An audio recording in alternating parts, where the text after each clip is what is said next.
Hi hello people எல்லாருக்கும் ஒரு மிகப்பெரிய வணக்கம். Welcome to my channel Rajesh point of view.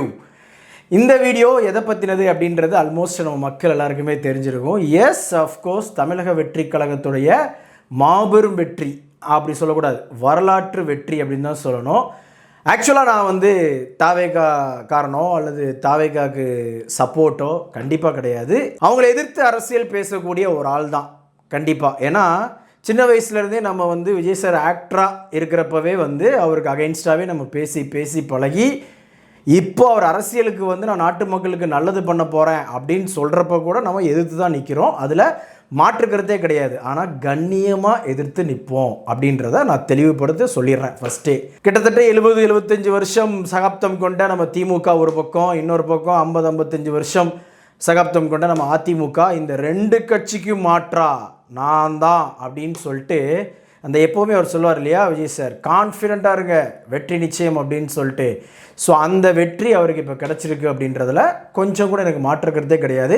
ஏன்னா என்னால் ரியாலிட்டி அக்செப்ட் பண்ணிக்க முடியும், பட் அது கொஞ்சம் டைம் ஆகும். அதையும் நம்ம இந்த இடத்துல கண்டிப்பாக சொல்லி ஆகணும். குறிப்பாக கொளத்தூர் தொகுதியில் நம்ம முன்னாள் முதலமைச்சர் மு.க. ஸ்டாலின் அவர்கள் தோத்தது, அதுக்கப்புறமா எங்கள் தொகுதியில் ஸ்ரீநாத் அவர்கள் ஜெயிச்சது, அதான் தூத்துக்குடியில் ஸ்ரீநாத் அவர்கள் ஜெயிச்சது. இந்த ரெண்டு விஷயமும் என்னால் அக்செப்ட் பண்ணிக்கவே ரொம்ப டைம் எடுத்துச்சு. சரி, வேறு வழி இல்லை, மக்கள் அதைத்தான் விரும்புகிறாங்க. கொளத்தூர் தொகுதி மக்கள் ஸ்டாலின் சார் வேணாம் அப்படின்னு சொல்கிறாங்க. எங்கள் தூத்துக்குடி தொகுதி மக்கள் ஸ்ரீநாத் கண்டிப்பாக வேணும் அப்படின்னு சொல்லி விரும்பியிருக்கிறாங்க அப்படின்னு நம்ம பார்த்துக்கிட்டாலும், ஓவராலாக பார்க்குறப்ப தமிழக மக்களுக்கு விஜய் சார் சிஎம்மாக பார்க்கணும் அப்படின்ற அந்த ஒரு தாட் இருந்திருக்கு அப்படின்றது மட்டும் நல்லா தெரிஞ்சுது. அந்த தாட் எதனால் அப்படின்னு பார்த்தீங்கன்னா, தமிழ்நாட்டில் இதுவரைக்கும் மாற்றி மாற்றி இவங்க ரெண்டு பேர் தானே வந்துட்டுருக்குறாங்க, அதுக்கு ஒரு மாற்று வேணும், அந்த மாற்றம் விஜய் சாராக இருக்கட்டும் அப்படின்னு சொல்லி தங்களுடைய மேலான ஆதரவை கொடுத்துருக்குறாங்க. ஏன்னா எப்போவுமே நம்ம அண்ணன் சீமான் அவர்கள் தான் தோத்தது, தன்னுடைய கட்சி தோத்தது எல்லாத்துக்குமே மக்கள் மேலே கோவத்தை காட்டிகிட்டே இருப்பார். எல்லாம் என் கட்சிக்காரெலாம் நல்லா வேலை தான் பார்த்தான், ஆனால் என் மக்கள் ஓட்டு போட விரும்ப மாட்டேங்கிறாங்க எனக்கு அப்படின்னு சொல்லிட்டு. அந்த கோவம் நியாயமானதோ அப்படின்னு சொல்லிட்டு ஃபஸ்ட் டைமாக நான் ரியலைஸ் பண்ணேன் இந்த வாட்டி. அதுக்கு முன்னாடி வரைக்கும் நான் எப்படிப்பா உனக்கு ஓட்டு போடுற, எனக்கு ஓட்டு வேணும்னு சொல்லி நீ கேட்குற, அந்த மக்களையும் நீ எப்படி திட்டுவ அப்படின்லாம் நான் நிறைய போஸ்ட்லாம் பண்ணியிருக்கேன். இதுக்கு முன்னாடி நம்ம அரசியல் பேசுனது கிடையாது பெருசாக, ஓகேவா? பட் இனிமேல் அரசியல் பேசுவோம். ஏன்னா அதுக்குண்டான அந்த அவசியம் கண்டிப்பாக இருக்குதுன்னு நான் நம்புகிறேன். எம்ஜிஆர் அவர்கள் முதல் தடவை ஜெயிக்கிறப்ப கிட்டத்தட்ட 30% மேலே ஓட்டு வாங்கி ஜெயிச்சாரு அப்படின்ற ஒரு வரலாறு இருக்குது. அதை நம்ம தாவேகா பீட் பண்ணியிருக்கிறாங்க. உண்மையிலே பெரிய விஷயந்தான், அவங்களுக்கு ஒரு பெரிய வாழ்த்துக்கள் சொல்லிடுவோம். ஆனால் இப்போ நம்ம என்ன பேசுனாலுமே இங்கே அதை ப்ராப்பராக ஃபேக்டாக யோசிக்கிற அளவுக்கு இருக்காங்களா அப்படின்னு கேட்டால் சத்தியமாக கிடையாது. உண்மையை சொல்லணும் அப்படின்னு சொன்னால் நிறைய பேர் ஓட்டு போட்டதே தன்னுடைய மகன், பேரன், மகள், பேத்தி இவங்க சொன்னாங்க அப்படின்றதுக்காக நம்ம மக்கள் நிறைய பேர் சில தொகுதிகளில் வேட்பாளர் யாருன்னே தெரியாமல் விஜய் அப்படின்ற ஒரு முகத்துக்காகவும் அந்த பெயருக்காகவும் விசில் சின்னத்துக்கு ஓட்டு போட்டிருக்காங்க அப்படின்ற அந்த ஒரு விஷயம் இருக்குல்ல, அது கொஞ்சம் டேய் என்னடா பண்ணி வச்சுருக்கீங்க அப்படின்ற ஒரு தாட்டு கண்டிப்பாக வராமல் கிடையாது. ஜெயிச்சாச்சு சிஎம் விஜய், கண்டிப்பாக அடுத்த இன்னும் 2-3 நாளில் பதவி ஏற்றுருவார். நிறைய கட்சிகள் அவர் கூட சேர்ந்து அந்த பெரும்பான்மை அப்படின்ற அந்த ஒரு விஷயத்துக்கும் வந்துடுவார். இப்போ நம்ம சொல்லக்கூடிய ஒரே ஒரு விஷயந்தான், எந்த நம்பிக்கையில் நம்ம ஒட்டுமொத்த தமிழக மக்களும் உங்களுக்கு ஓட்டளிச்சாங்களோ அந்த நம்பிக்கையை காப்பாற்றுவீங்க அப்படின்ற நம்பிக்கை எனக்கு இருக்குது பர்சனலாக. பட் உங்களை எதிர்த்தே நின்று பேசக்கூடிய அந்த ஒரு ஆளாக பண்ணிடுவாரா? அதுவும் எவ்வளோ மேனிஃபெஸ்டோ சொல்லியிருக்காரு, மகளிருக்கு 2500, அதுக்கப்புறமா படிச்சுட்டு வேலை இல்லாத இளைஞர்களுக்கு 4000 ரூபா, அப்புறமா அந்த தங்கம், இந்த மாதிரியான விஷயங்கள் எல்லாமே இவரால் கொடுத்துட முடியுமா அப்படின்ற ஒரு எதிர்பார்ப்பும் இருக்குது. எப்படி கொடுக்குறாங்க அப்படின்றத வேடிக்கை பார்க்குற ஒரு விதத்துலையும் நான் இருக்கிறேன் அப்படின்றதுல மாற்று கருத்தே கிடையாது. ஆக்சுவலாக என்னென்னா 234 தொகுதி சுற்றி சுற்றி பரப்புரை பண்ணவங்களுக்கே இங்கே மக்கள் ஓட்டு போடலை. ஆனால் ஒரு நாள் விட்டு ஒரு நாள், அதுவும் சில நாள் பேசக்கூட இல்லை, சில இடங்களில் வெறும் ரோட் ஷோ மட்டும்தான். அப்படி இருந்தும் அந்த கிரேஸ், சினிமாவுடைய தாக்கம் எந்த அளவுக்கு விஜய் சாருக்கு சப்போர்ட் பண்ணியிருக்கு அப்படின்றது நல்லா தெரியுது. ஏன்னா ப்ராப்பராக கொள்கை கிடையாது கண்டிப்பாக, அதில் மாற்றுக்கிறதே இல்லை. நீங்கள் யார் என்ன வேணால் சொல்லிட்டு போங்க, இதுதான் என் கொள்கை அப்படின்னு சொல்லிட்டு விஜய் சார் எதுவுமே சொல்லலை.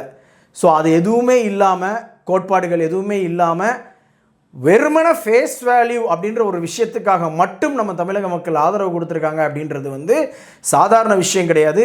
இதுக்கு முன்னாடி எம்ஜிஆர் அவர்கள் பண்ணியிருக்கிறாங்க, இப்போ விஜய் சார் பண்ணியிருக்காரு. ஆனால் இன் ஃபியூச்சர் யாராவது பண்ணுவாங்களா அப்படின்னு கேட்டிங்கன்னா சத்தியமாக அதுக்கு வந்து என்னுடைய பதில் இல்லை அப்படின்றது மாதிரி தான் இருக்குது. பட் அதுவும் சில டீகேட்ஸ் தாண்டினதுக்கு அப்புறமா நடக்கிறதுக்கு வாய்ப்பு இருக்கோ என்னமோ, அப்போலாம் நம்ம இருப்போமா என்னமோ அதுவே நமக்கு தெரியாது.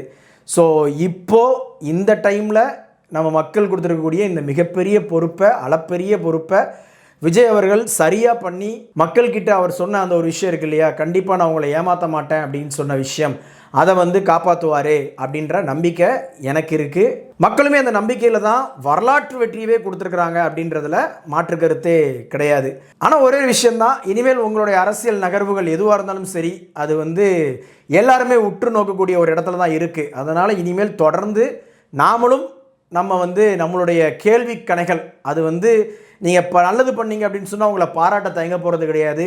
அதே மாதிரி உங்களுடைய ஆட்சியில் ஏதாவது கேள்வி வந்துச்சு அப்படின்னு சொன்னால் அந்த கேள்வியை கேட்குறதுக்கும் நாங்கள் தயங்க போகிறதில்ல அப்படின்றத இந்த இடத்துல நாங்கள் பதிவு பண்ணிக்கிறோம். ஆனால் கண்ணியமாக தான், அதில் மாற்றுக்கிறதே கிடையாது. ஒவ்வொருத்தரை மாதிரி கண்ணாடியை போட்டு ஒரு 2 பேரை கூட்டி உட்கார வச்சுட்டு நம்ம வந்து அவனே இவனே அந்த ஏக வசனம் நம்மகிட்ட வராது. நார்மலாக ஒரு காமன் மேன் எந்த மாதிரி உங்ககிட்ட கேள்வி கேட்கணும்னு நினைக்கிறானோ அந்த கேள்விகள் கண்டிப்பாக இருக்கும். ஆனால் அந்த டைமில் போன ஆட்சியில் இப்படி இருந்துச்சு, அந்த ஆட்சியில் மட்டும் அப்படி இருந்ததே அப்படின்ற அந்த இதுக்கு வராதிங்க. அதையெல்லாம் நாங்கள் சரி பண்ணிடுவோம் அப்படின்னு சொல்லி தான் இப்போ நீங்கள் ஓட்டு கேட்டு ஓட்டு ஜெயிச்சு இந்த இடத்துக்கு வந்திருக்கிறீங்க. ஸோ அதனால் மறுபடியும் அந்த ஆட்சியில் எப்படி இருந்தது தெரியுமா, இந்த ஆட்சியில் எப்படி இருந்தது தெரியுமா அப்படின்னு சொல்லி உங்களுடைய அடிவருடிகள் வேணால் பேசட்டும். ஆனால் ஒரு தலைமை பொறுப்பில் இருக்கக்கூடிய தளபதி விஜய் அவர்கள் அப்படி பேச மாட்டார். ப்ராப்பராக ஒரு விஷயம் நடக்குது, ஒரு தவறு நடக்குது அப்படின்னு சொன்னால் அதுக்கு ஓப்பன் ஸ்டேட்மெண்ட்டாக ஃப்ராங்காக ஒரு வெள்ளரிக்கை மாதிரி பயங்கரமாக வந்து அதுக்கு வந்து ப்ராப்பரான ஒரு பதில் சொல்லுவார், பூசி முழுக மாட்டார் மற்ற அரசியல்வாதிகள் மாதிரி அப்படின்ற ஒரு நம்பிக்கையில் நம்ம வந்து கேள்விகளை தொடர்ந்து கேட்போம். அப்புறமா நிறைய நண்பர்கள் வந்து போன வாரம் வரைக்கும் இப்படி பேசிகிட்டு இருந்தேடா, இப்போ இப்படி பேசுகிறேடா அப்படின்லாம் நிறைய பேர் நம்ம எக்ஸ் வலைதளத்திலலாம் கேட்டிருந்தாங்க. நம்ம இப்போவுமே அதே ஸ்டேட்மெண்ட் தான். கண்டிப்பாக உங்களுக்கு எதுக்கு ஓட்டு போடணும் அப்படின்ற அந்த கேள்வி எனக்கு அப்போ இருந்துச்சு, நான் அதனால் கேட்டேன். இப்போவுமே ஓட்டு போட்டாங்க மக்கள், அந்த ஓட்டு போட்ட மக்களுக்கு ஏதாவது நல்லது பண்ணுங்கள். அதாவது இதுவரைக்கும் ஆண்டவர்கள் எதுவுமே பண்ணலை, அவங்க ஒரு தீய சக்தி அப்படின்னு சொல்லி பேசின விஜய் அவர்கள் அவரோட இந்த 5 வருஷ டென்யூரில் கண்டிப்பாக 5 வருஷம் நடந்துடும், அதில் மாற்று கருத்து இல்லை.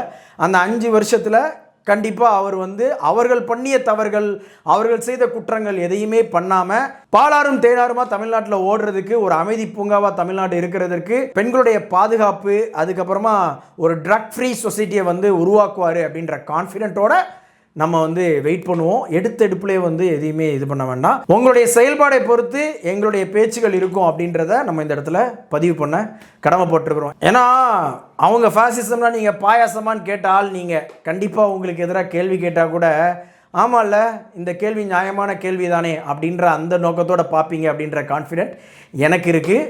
ஒன்றா ட்ராவல் பண்ணுவோம், கண்டிப்பாக ட்ராவல் பண்ணுறோம். இந்த வீடியோ உங்களுக்கு பிடிச்சிருந்துச்சி அப்படின்னு சொன்னால் வீடியோவை லைக் பண்ணுங்கள், மறக்காமல் நம்ம சேனலை சப்ஸ்கிரைப் பண்ணுங்கள். தொடர்ந்து இனிமேல் வீடியோ வரும். அரசியல் பேசாதடா, உனக்கு எதுக்கடா அரசியல் அப்படின்னு சொல்லி யாரும் கேட்காதீங்க.